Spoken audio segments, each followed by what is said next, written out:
So guys, dumating na yung aming kamag-anak at kakain kami ng adobo ni Ga. Guys, umuwi pa yan from Canada para lang matikman ang adobo ni Ga, ha? Ayan.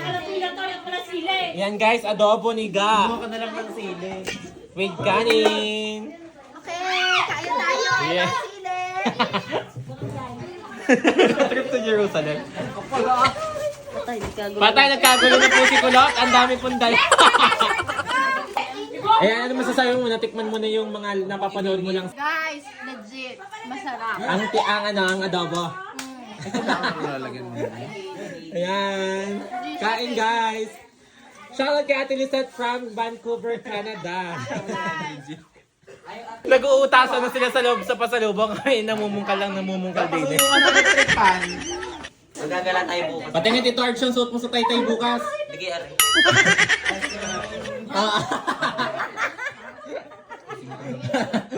Bago pa yan, may ano pa eh. Binili ko yan sa Japan. Oh, sa Japan pa to galing. Kaya mo dapat nakapiluka ka. Wow, balikbayan guys! Nabola. Ang ganda na. Yes! Ang ganda na kay Hailey. Ang dami namin dito guys. Sa mga tsaka niya tayo. Nakarap. Napag-iwanan pa may-ari ng bahay. Yun pa. Wow, tote bag! Oh, darling. Yeah! Thank you so much! Ay, nabili nga yun. Arch Marie. Yes! Yes! Yes! Bola, dalawa na. Yes! Ganda naman. Thank you so much! Nag-agawan sila. Inay! Yes! Pakita mo, Nay. Yeah! Darling, kailangan mo mamili ng kulay. Tabang mo na ako. Wow, thank you, Ate Lisette, darling, from Canada. Nabola ko guys. Dalawa na. Nabola na po sa rapol.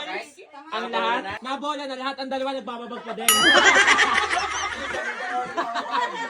Guys, alam niyo kung bakit nagbababag? Walang pangalan yung kanila. Walang pangalan na mimili. Yes! Shout out kay Nisi Squad, guys. Yes. Ito kami bukas. Pana? Sa takot ni Des, maunahan ang pagkuha. Timod doon ay umabang sa tabi. Para pag bibigayan, ano lang siya. Oo, bago nakuha, ang tingin sa akin. Ano ganyan? Ano akin yata?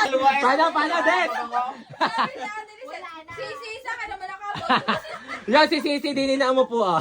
Dahil nauunahan ni Ate Des. Wala na naman, diba? Wala na namang ibibigay. Yay!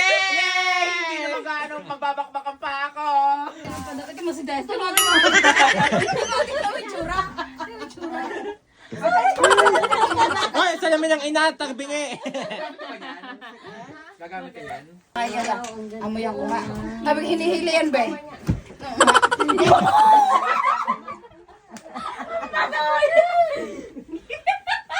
Yung juice.